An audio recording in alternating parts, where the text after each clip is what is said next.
A continuación pasamos a la proclamación de la palabra. La lectura divina se nos anuncia aquí en el boletín. Ahora es Juan, el Evangelio según San Juan, el capítulo 1. Les pido que se pongan en pie para que juntos leamos los versículos del 1 al 18. Bueno, vamos a leerlo de manera alternada. Voy a comenzar con el primer versículo. Nos vamos siguiendo hasta leer juntos el versículo 18.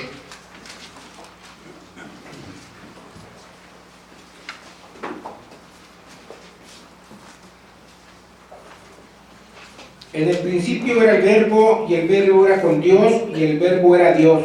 Este era el principio con Dios. Todas las cosas por Él fueron hechas, y sin Él nada de lo que ha sido hecho fue hecho. En Él estaba la vida, y la vida era la luz de los hombres. La luz en las tinieblas resplandece, y las tinieblas no prevalecieron contra ella. Hubo un hombre enviado de Dios, el cual se llamaba Juan. Este vino por el testimonio, para que diese testimonio de la luz, a fin de que todos creyesen por él. No era él la luz, sino para que diese testimonio de la luz. Aquella luz verdadera que alumbra a todo hombre venía a este mundo. En el mundo estaba, y el mundo por él fue hecho, pero el mundo no le conoció. A lo suyo vino, y los suyos no le recibieron. Mas a todos los que le recibieron, a los que creen en su nombre, les dio potestad de ser hechos hijos de Dios. Los cuales no son engendrados de sangre, ni de voluntad de carne, ni de voluntad de varón, sino de Dios. Y aquel Verbo fue hecho carne y habitó entre nosotros, y vimos su gloria, gloria como del unigénito del Padre, lleno de gracia y de verdad. Juan dio testimonio de él y clamó diciendo: Este es el de quien yo decía, el que viene después de mí es antes de mí, porque era primero que yo. Porque de su plenitud tomamos todos, y gracias sobre gracias. Por la ley, por medio de Moisés fue dada, pero la gracia y la verdad vinieron por medio de Jesucristo. A Dios nadie le dio jamás, el unigénito Hijo que está en el seno del Padre, Él le ha dado a conocer. Amén. Y en respuesta, ahora entonemos el himno número 97. Tierra bendita y divina.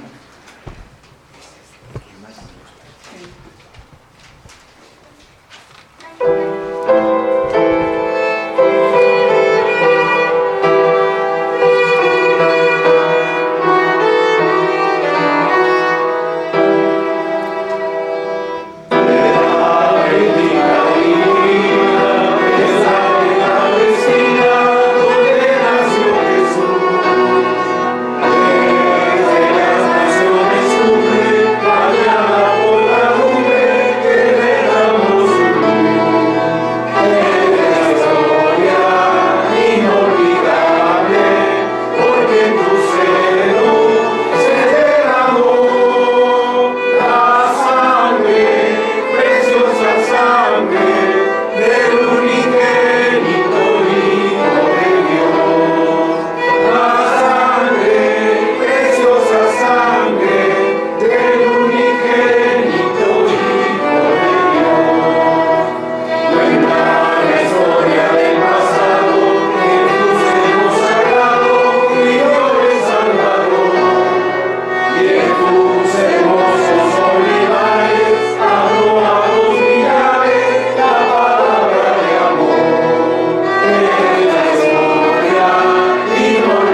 Sigamos atentos para escuchar el mensaje de este día, la encarnación del ungido.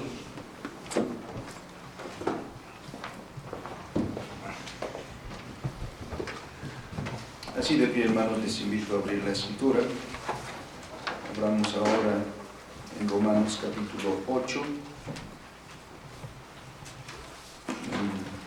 el libro que estamos estudiando, pero ahora lo tomaremos como referencia del pasaje que hemos leído antes. Romanos 8, versículos 28 al 39, la última parte del capítulo. Y leeremos también alternadamente lo que dice la palabra del Señor.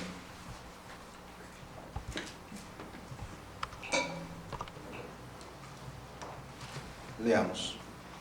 Y sabemos que a los que aman a Dios, todas las cosas les ayudan a bien, esto es, a los que conforme a su propósito son llamados. Porque a los que antes conoció, también los predestinó para que fuesen hechos conformes a la imagen de su Hijo, para que sea el primogénito entre muchos hermanos. Y a los que predestinó, a estos también llamó, y a los que llamó, a estos también justificó, y a los que justificó, a estos también glorificó. ¿Qué pues diremos a esto? Si Dios es por nosotros, ¿quién contra nosotros? El que no escatimó ni a su propio Hijo, sino que lo entregó por todos nosotros, ¿cómo no nos dará también con él todas las cosas? ¿Quién acusará a los escogidos de Dios? Dios es el que justifica. ¿Quién es el que condenará? Cristo es el que murió, más aún el que también resucitó, el que además está a la diestra de Dios, el que también intercede por nosotros. ¿Quién nos salvará del amor de Cristo? ¿Tribulación, o angustia, o persecución, o hambre, o desnudez, o peligro, o espada? Como está escrito, por causa de ti somos muertos todo el tiempo, somos contados como ovejas de matadero. Antes de todas estas cosas somos más que vencedores por medio de aquel que nos amó.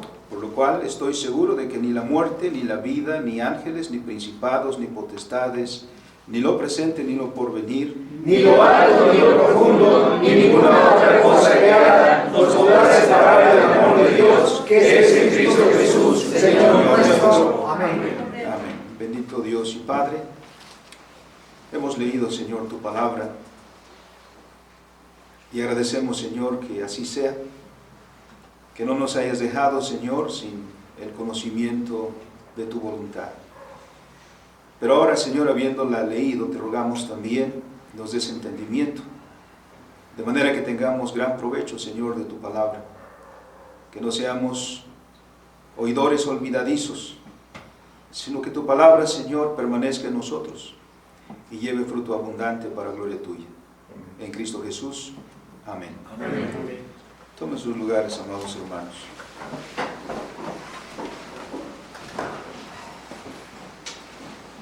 Damos gracias a Dios por permitirnos, hermanos, iniciar este periodo de Adviento de este año.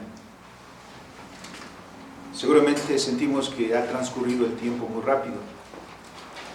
Los días se van muy rápido, las semanas, los meses, y tan pronto estamos nuevamente recordando las maravillosas obras que nuestro Dios ha hecho por nosotros, y con ello traemos gozo al corazón.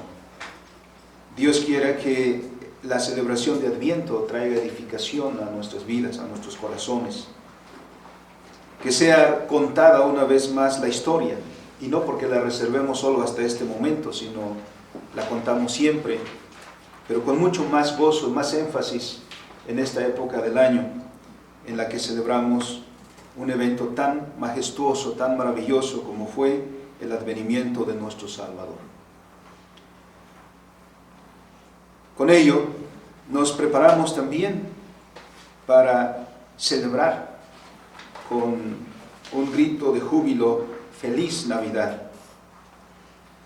Esta expresión es una expresión que se está escuchando cada vez menos, porque está siendo sustituida por una frase muy ambigua.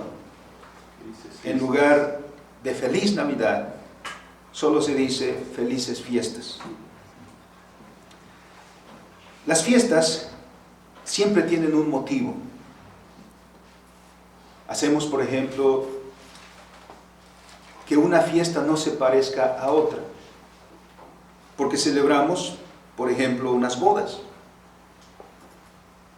una celebración, un festejo que es motivado por la unión de dos personas en el vínculo matrimonial. Celebramos, por ejemplo, un aniversario. Celebramos que el Señor nos permite llegar a un objetivo, a una meta, que nos ha mantenido a una iglesia, por ejemplo, como celebramos nosotros el aniversario en agosto.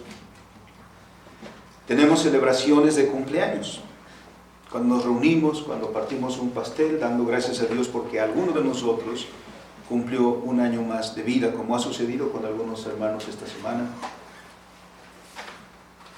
También tenemos celebraciones de graduación, por ejemplo, alguien que ha terminado sus estudios, ha culminado un nivel de estudios, también tiene motivo de celebración. Los países también celebran el día de su independencia con mucho júbilo, precisamente anunciando que son una nación independiente. Y así podríamos ir identificando fiestas en razón de sus motivos, porque cada celebración es precisamente motivada por una razón. Nadie solo celebra por celebrar. Así que también así lo hacemos nosotros ahora, motivados por una razón, no simplemente por el deseo de celebrar. Así lo haremos quienes están preparando ese momento en el cual se reunirán como familia. Nos reuniremos como familia o con nuestros amigos y celebraremos. Pero esa expresión de felices fiestas, ¿qué sentido tiene si es quitado de su motivo fundamental? Además se dice en plural. Como he mencionado, todas las fiestas tienen un motivo. Por eso cuando uno es invitado a una fiesta, la primera pregunta es, ¿y por qué? ¿Qué hay que celebrar? Porque también uno está anticipando qué hay que regalar, a quién. Preguntamos entonces, ¿por qué hay que celebrar? ¿Qué hay que celebrar? Cuando decimos Feliz Navidad, es porque esta celebración se identifica como una celebración netamente cristiana. No permite la ambigüedad. Pero como hoy hay que ser políticamente correctos y no se vaya a ofender el musulmán si decimos Feliz Navidad, porque es una fiesta netamente cristiana, o no se vaya a ofender el budista, o no se vaya a ofender el Hare Krishna, o no se vaya a ofender el ateo. Entonces mejor hay que decir felices fiestas. Lo que estamos asistiendo ahora es la secularización de una celebración cristiana. Se le quita el motivo inicial y se le deja solo el evento celebrativo. Sustitúyanlo por lo que quieran. El motivo puede ser el amor familiar, el amor entre amigos, o como todos sabemos, es una época de consumismo, hay que regalar, es época de obsequios, es época de amar, dice la gente, suele hacer énfasis en esto. Es tiempo de amar, es tiempo de que nos amemos. Esta es la secularización de una fiesta cristiana, es quitarle a la celebración el motivo que lo originó. Por eso es necesario que nosotros, al celebrar Adviento y Navidad, señalemos el punto fundamental de esta celebración. Y decir que estas dos celebraciones, o la anticipación a la celebración central que es la Navidad, señalan ineludiblemente al nacimiento del Mesías. Ese es el motivo de la celebración. Estamos diciendo que celebramos en razón de que nació el Mesías, nació el ungido, nació el Cristo, nació nuestro Salvador. Nació para venir y tomar nuestro lugar en la cruz, para recibir en Él mismo la sentencia que nosotros merecíamos, para redimirnos de nuestros pecados. Esta es la verdad que confronta a todo hombre. Cuando se dice feliz Navidad, confronta a todo ser humano diciendo: Cristo vino, y vino porque tú traicionaste al Señor, a tu Creador, porque tú estás en pecado y el Señor vino a morir en la cruz por tus pecados. Esta es la verdad que no le gusta al hombre, porque no le gusta escuchar al hombre su realidad, su verdad. Lo maquilla con este gesto de solo amor y amémonos unos a otros. Pero si estamos sentenciados a muerte y si estamos en miseria, ¿qué sentido tiene todo eso? Por eso la celebración que nos ocupa en estos domingos se centra en el Cristo, en el Mesías, en el ungido. Y todos estos términos señalan a un oficio. Por eso, Dios mediante, en los próximos domingos nos enfocaremos en el triple oficio de nuestro Señor Jesucristo, porque eso lo hizo por nosotros y para nosotros. Y estos tres oficios, ¿cuáles son? Que nuestro Señor Jesucristo es profeta, sacerdote y rey. Para cumplir con ese triple oficio, el Señor se encarnó, vino a ser uno de nosotros. Y esta encarnación de la cual hablamos hoy, la encarnación del ungido, es una necesidad para redención. La época de Adviento y la fiesta de Navidad, como he dicho, confrontan al hombre, porque le ponen en cara su realidad, su dura realidad. Es que no puedes celebrar si no antes ves hacia atrás. Nosotros celebramos y tenemos un motivo de gozo, porque si nos vemos ahora y miramos quiénes éramos, nuestro pasado es terrible, es espantoso. Vivimos sin Dios y sin esperanza en el mundo, estuvimos condenados a muerte. Celebramos hoy y tenemos un motivo porque hemos sido librados de eso y hemos recibido vida y vida en abundancia en Cristo Jesús. Por esto, el Adviento y la Navidad, en primer lugar, nos señalan, le señalan al hombre que fueron sus pecados los que lo apartaron totalmente de Dios. El advenimiento del Salvador nos señala precisamente entonces a esa dura realidad. El Adviento y la Navidad están diciendo que es a causa de ti, como decía Juan Calvino discutiendo con Osiander, un teólogo luterano, un teólogo alemán, que decía: aunque nosotros no hubiéramos pecado, de todas maneras la segunda persona de la Trinidad se hubiera hecho carne. Juan Calvino dice: no, porque la única razón por la que la segunda persona de la Trinidad, el Hijo unigénito, se hizo carne, fue por nosotros. Fue porque nosotros pecamos. El Señor Jesucristo vino para redimir, como dice el evangelista, vino a buscar y a salvar lo que se había perdido. ¿Y quiénes hicieron que se perdiera? Nosotros. Nosotros pecamos. Y como dice el apóstol Pablo en Romanos 1, a causa de nuestros pecados, Dios está enojado con nosotros. Dios está enojado con el hombre. Dios está enojado con el pecador. La gente se pregunta así como si eso fuera cambio de humor en Dios. De repente dice: ¿por qué Dios está enojado conmigo? Todo lo que hago me sale mal. Como si eso fuera gratuito, como si Dios de repente se levantara de mal humor y entonces, como luego decimos nosotros, ya no busco quién me la hizo, sino quién me la paga. Jamás. Solo que el hombre no quiere aceptar que ha pecado y que a causa de su pecado ha provocado la ira de Dios y que Dios está enojado. Todavía Dios le muestra su misericordia porque hace salir el sol sobre justos e injustos. Todavía está Dios amorosamente mostrando su misericordia, dándole la lluvia que hace producir la tierra, que recibe su alimento, que le da la salud. Y el hombre le da la espalda a Dios. Es un ingrato a Dios. A Dios que le da todas las cosas, que lo sustenta. Y todavía el hombre se queja.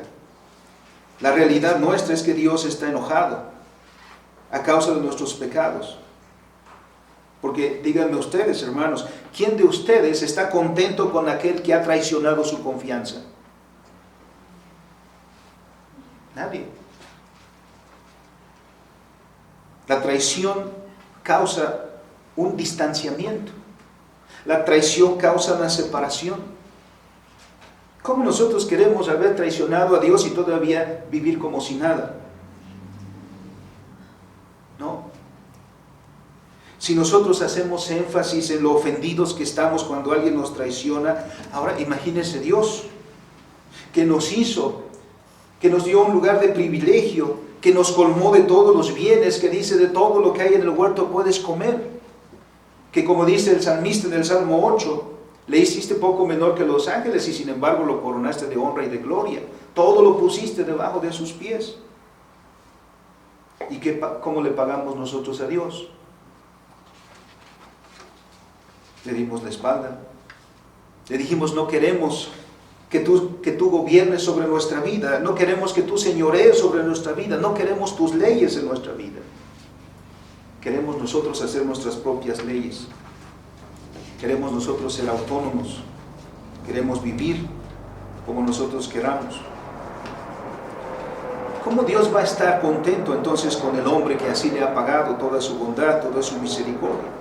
Si Dios está enojado con nosotros, entonces es justo. Está enojado y con justa razón. Y como dijo Jonathan Edwards, ¿qué es del pecador en manos de un Dios airado? Imagínense. Si medimos nuestras obras y toda nuestra vida con la ley de Dios, lo único que encontraremos es que somos culpables, que somos merecedores de la ira de Dios, porque hemos pecado. Eso habla de nuestra caída. Si buscáramos entre la descendencia de Adán, ¿encontraríamos algún justo? ¿Algún candidato a redentor nuestro? Absolutamente no. No hay nadie entre la descendencia de Adán. Porque como dice la Escritura, no hay justo ni aún uno. Pablo dice en Romanos 6, Romanos 5, 12. Como el pecado entró en el mundo por un hombre, y por el pecado la muerte, así la muerte pasó a todos los hombres, por cuanto todos pecaron. La ira de Dios entonces está contra nuestros primeros padres, pero también contra nosotros, porque ellos pecaron y nosotros pecamos con ellos. Heredamos una naturaleza caída. Por eso también la Escritura dice, no hay justo ni aun uno. Así que entonces toda la descendencia de Adán, como también dice el dicho, hijo de tigre, ¿no? Nosotros, al igual que nuestros padres, pecamos. Y también, igual que ellos, temblamos ante la majestad de Dios. Porque cuando Dios se presentó en el Edén nuevamente en capítulo 3 de Génesis, ¿acaso el hombre corrió para encontrarse con su Señor? Buscó esconderse, como si eso fuera posible. Y el hombre hoy en día también está tratando de esconderse. ¿Y de qué manera está tratando de esconderse? Quitando el concepto de verdad. Quiere un mundo donde no haya verdad, donde todo sea relativo. Esa es una estrategia de esconderse, porque si quitamos la ley absoluta, como dice el apóstol Pablo, donde no hay ley, no hay pecado. Y quisiéramos que no hubiera ley, porque donde no hay ley, entonces nosotros hacemos lo que queramos. Pero eso no se puede, porque este mundo es de Dios, el Señor establece su palabra, su ley como principio absoluto para nuestras vidas. Así que, con el artículo 15 de la Confesión Belga, nosotros también confesamos: creemos que por la desobediencia de Adán, el pecado original se ha extendido a toda la raza humana, el cual es una depravación de toda la naturaleza y un defecto hereditario. Con lo que aún los niños, y miren que cuando vemos un niño decimos, qué tierno bebé, qué tierno niño. Cuando vemos a nuestros niños, mira qué precioso. Aún los niños pequeños son contaminados en el seno de sus madres, como dice el Salmo 51, que dijo el rey David: en pecado me concibió mi madre. Y que producen en los hombres toda clase de pecados, estando en él como una raíz de estos últimos. Por eso el pecado original es tan repugnante y abominado por Dios, que es suficiente para condenar a la generación humana. Esa era nuestra condición. Así que, por parte del hombre mismo, es evidente que no hay esperanza. Si el cuadro solo fuera eso, si solo nos quedáramos ahí, no hay esperanza, no hay motivo de celebración. Más bien, hay motivo de lloro, hay motivo para lamentarse, para entristecerse, porque estamos en miseria y porque somos pecadores y porque está sobre nosotros la sentencia de muerte. Así que no hay esperanza puesta las cosas así. Porque como hemos dicho, no hay justo ni aún uno. Dice Calvino, no quedaba más solución en ese escenario nuestro, no quedaba más solución porque no hay una respuesta en el hombre mismo, pero tampoco en los ángeles. Entonces solo queda una solución, dice Calvino, que la majestad divina misma descendiera a nosotros. Es decir, la respuesta a la necesidad humana no está en el hombre mismo, sino en Dios. Así que, y en segundo lugar, por eso en esta época cantamos al Emmanuel, que traducido es Dios con nosotros. No hay posibilidad de salvación en nosotros mismos. Solo estamos a la expectativa de que Dios tenga misericordia. Y lo tuvo. Porque era necesario, en la manera que pecamos, era necesario que nuestro mediador y redentor también fuera verdadero hombre. ¿Por qué no podía morir en nuestro lugar un ángel? Porque no pecó un ángel. ¿Por qué no podría morir otra criatura? Porque no murió otra criatura. No pecó otra criatura. La creación no pecó. El único pecador es el ser humano. Y en justicia, ¿dónde se paga la deuda? Donde se contrajo. Y la paga el que la contrajo. Por eso era conveniente que el Hijo de Dios se hiciera como nosotros. Miremos cómo lo dice el escritor a los Hebreos, en Hebreos 2:14. Lo dice en los siguientes términos. Así que, refiriéndose a nosotros, por cuanto los hijos participaron de carne y sangre, y ahora refiriéndose a nuestro Señor, Él también participó de lo mismo. ¿Y por qué tenía que ser así? Porque ahí es donde estaba el problema.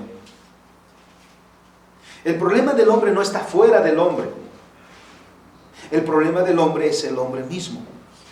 El problema del hombre es su corazón, que desobedeció a Dios, que se apartó de Dios. Así que nuestro Señor Jesucristo era necesario que se hiciera uno con nosotros. Y por eso es uno con nosotros, como profetizó el profeta Isaías: he aquí la Virgen concebirá y dará a luz un hijo, y llamará su nombre Emmanuel, que traducido es Dios con nosotros. Era necesario para destruir por medio de la muerte al que tenía el imperio de la muerte, esto es, al diablo. Era necesario, no había otro camino. Si el Señor Jesucristo, estando en Getsemaní, en esa oración de agonía, hubiera desistido, ¿qué sería de nosotros? Por eso cuando uno llega a esa parte del Evangelio, uno se estremece. Porque el Señor está haciendo esa oración en el momento decisivo. Pero no está ahí por Él. Ha llegado a ese punto por nosotros. Nosotros lidiamos en nuestra vida por saber por qué estamos aquí en este mundo. Llega un momento en nuestra crisis que no sabemos qué hacer con nuestra vida. No sabemos si seguir estudiando, si dedicarnos a otra cosa. Es un momento crítico. Pero saber que nuestro Señor Jesucristo vino expresamente para ir a la cruz. Su entrada a este mundo como uno de nosotros, para colocarse al frente de nosotros y ser presentado al juicio de Dios por nosotros, es una misión que el Señor tiene que cumplir, y la cumple a perfección, enseñándonos a nosotros algo muy importante. El Señor Jesucristo, orando en ese momento agónico para entregarse por nosotros, Él dijo: Señor, pero no se haga lo que yo quiero, hágase lo que tú quieres. Pero parece que no hemos aprendido de eso, porque en nuestra vida hacemos lo que nosotros queremos y olvidamos la voluntad de Dios, cuando debemos someternos a esa voluntad santa de nuestro Señor. Así que esa es la enseñanza bíblica, que el Señor Jesucristo vino, se hizo uno de nosotros para destruir por medio de su muerte al que tenía el imperio de la muerte, este es el diablo. Y esta enseñanza bíblica quedó plasmada en nuestra confesión. Dice la pregunta 15 del Catecismo de Heidelberg: ¿qué mediador y redentor debemos buscar?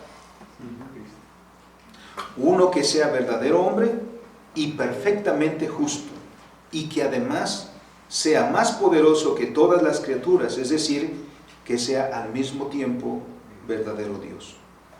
Y la pregunta que le sigue: ¿por qué debe ser verdadero hombre y perfectamente justo? Por la siguiente razón: porque la justicia de Dios exige que la misma naturaleza humana que pecó pague por el pecado. Pecó el hombre, entonces el hombre tiene que morir. Ese es el principio de justicia. Entonces, la justicia de Dios exige, no es una sugerencia. Con Dios no se hacen tratos en lo oscurito. Dios dice: este es el principio de justicia.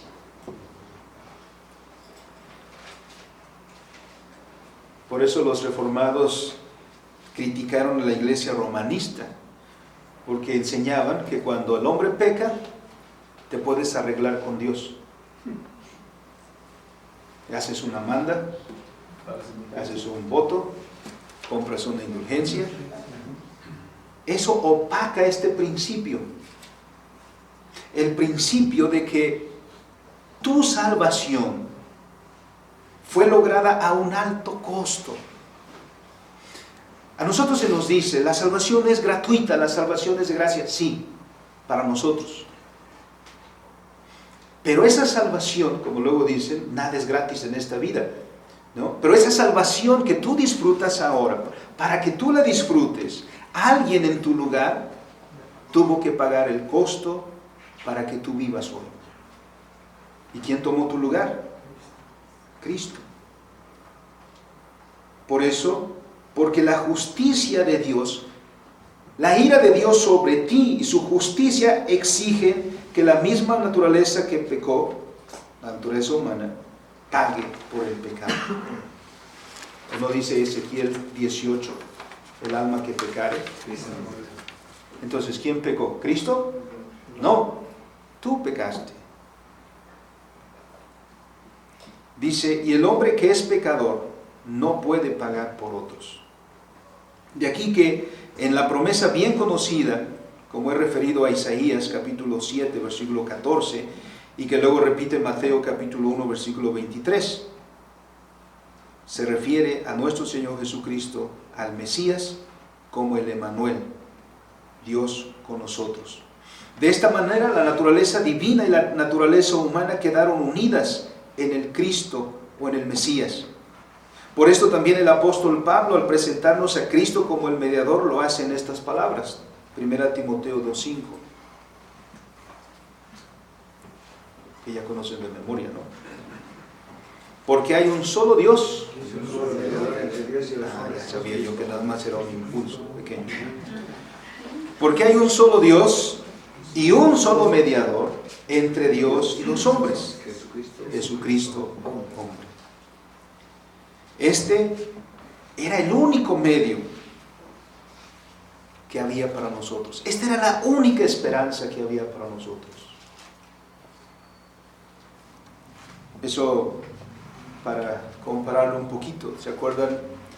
En el capítulo 5 de Apocalipsis, a la diestra del que está en el trono hay un rollo sellado con 7 sellos que nadie puede tomar. Nadie puede tomar. Pasa un tiempo, parece en esa escena, pasa un tiempo y de ninguna parte, de todo el universo, de ninguna parte hay nadie que sea digno de tomar ese libro, de abrir sus sellos. ¿Qué hace Juan que está viendo todo eso y se da cuenta que no hay nadie? Llora.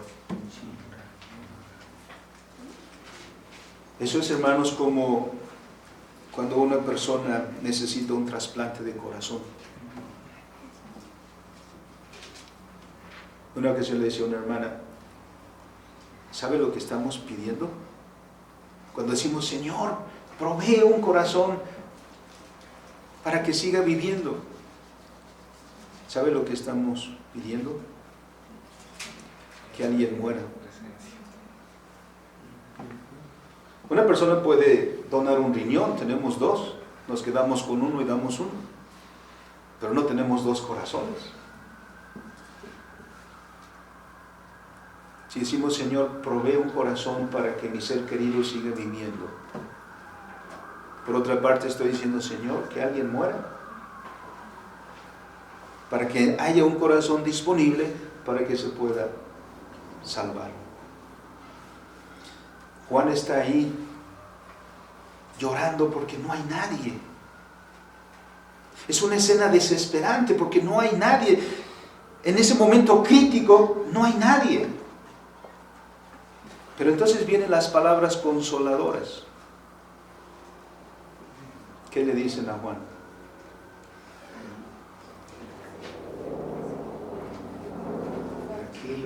No te entristezcas. No. ¿Por qué? Si hay uno. Y de todo el universo solo hay uno. El único digno de tomar ese rollo y de abrir sus sellos, ahí está.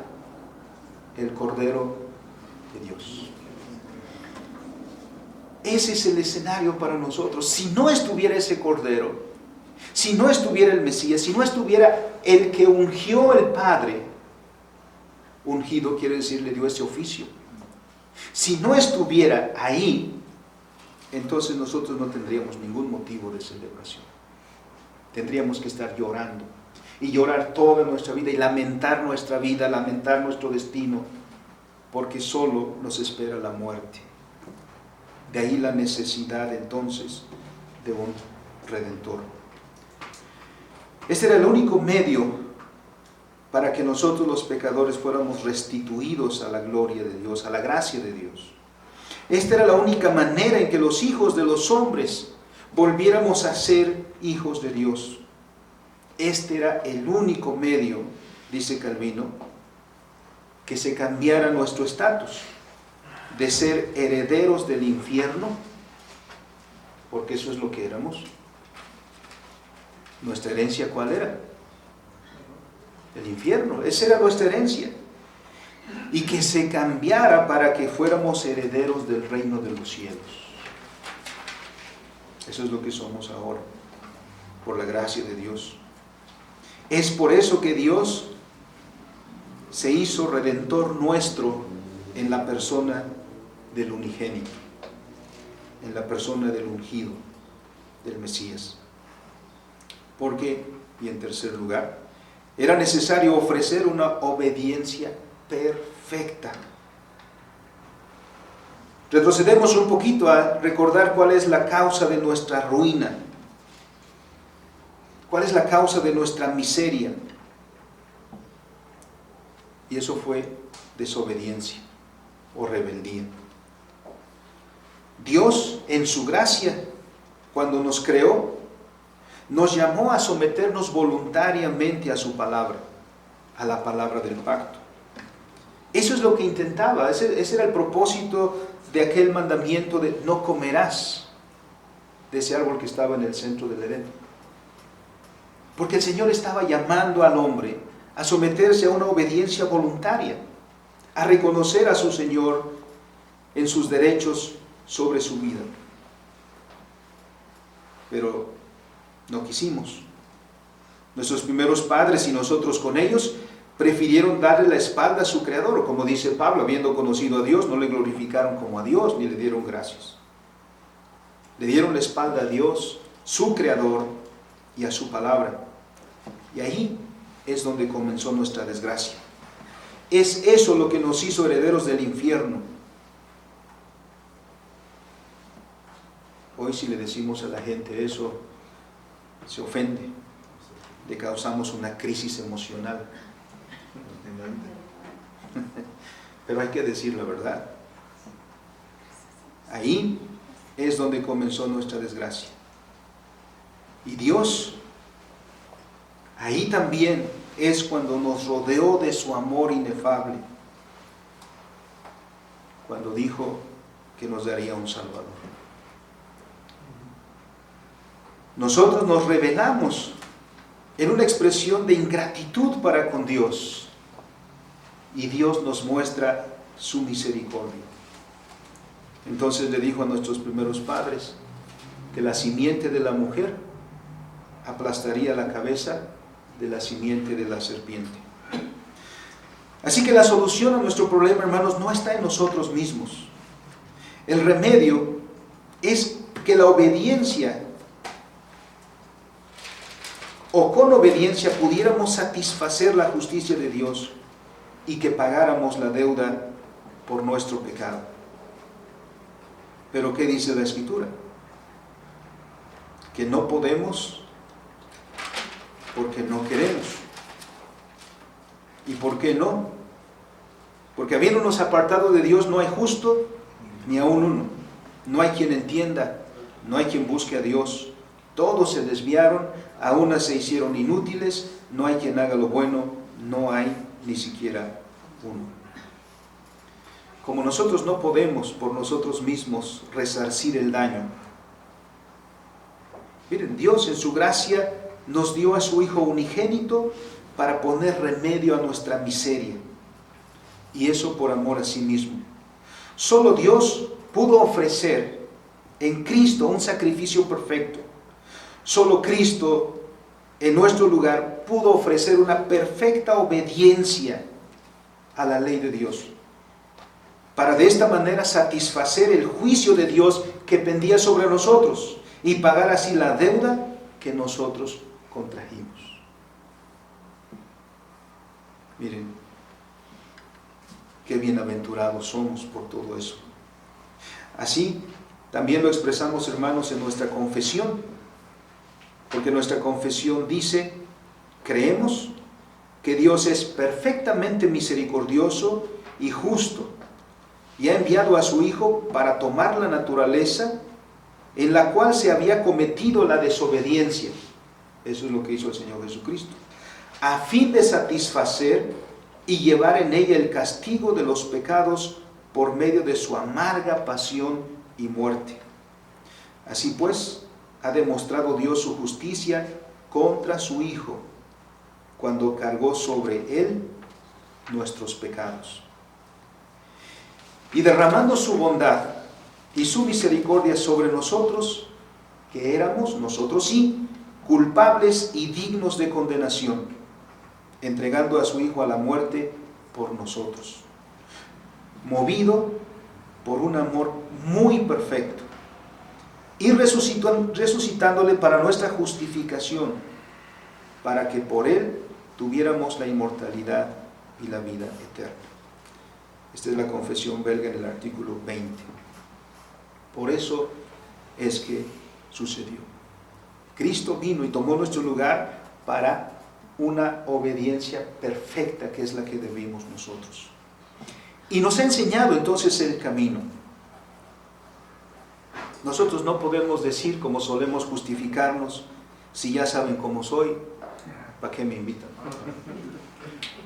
Es decir, yo no puedo andar perfectamente en los mandamientos de Dios, es que yo soy así.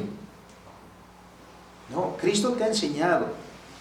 Cristo fue obediente y fue obediente hasta la muerte de cruz por ti. Tú no puedes ser menos. Te ha llamado el Señor a obedecer, a ser obediente. No a justificarte en ti mismo diciendo, es que así soy yo. No, esa justificación o esa manera de justificarte, de no cumplir la voluntad de Dios, de no andar en la voluntad de Dios, algún día va a ser contra ti mismo.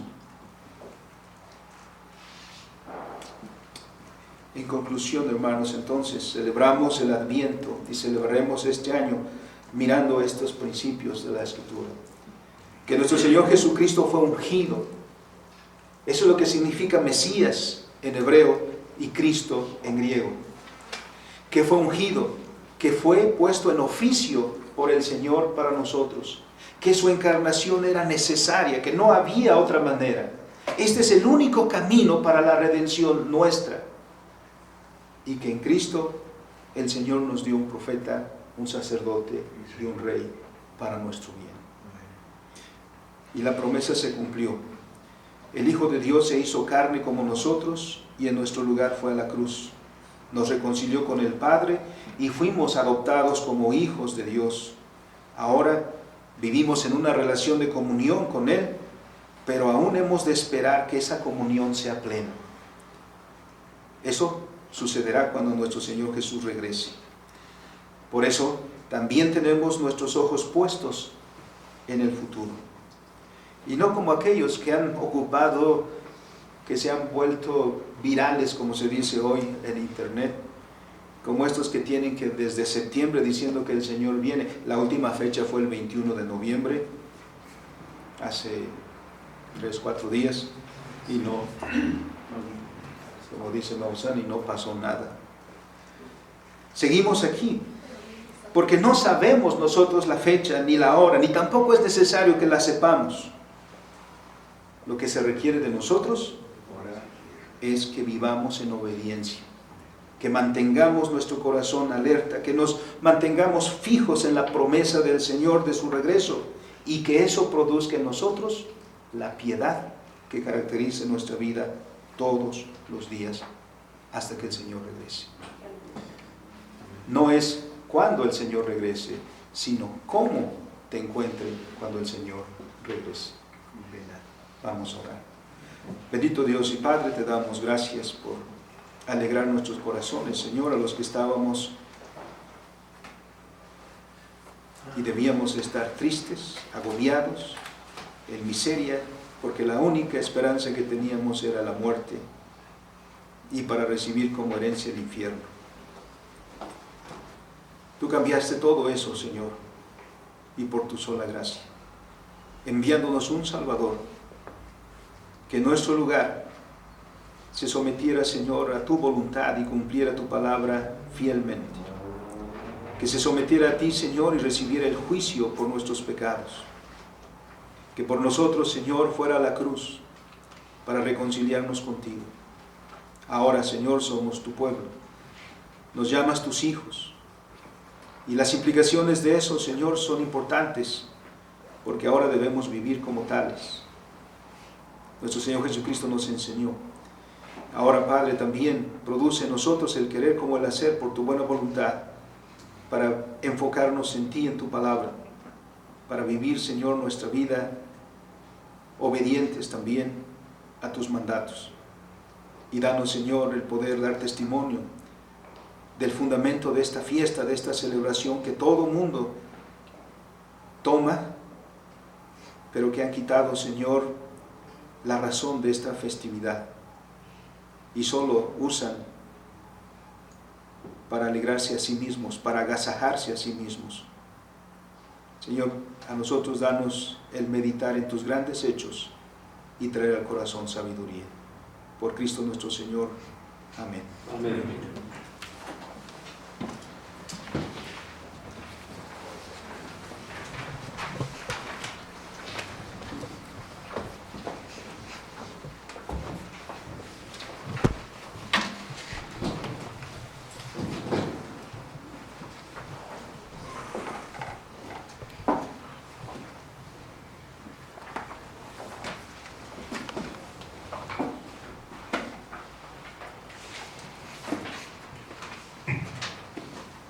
Pongámonos en pie y en respuesta al mensaje de este día, entonemos el himno número 60, Gloria a Dios en las alturas.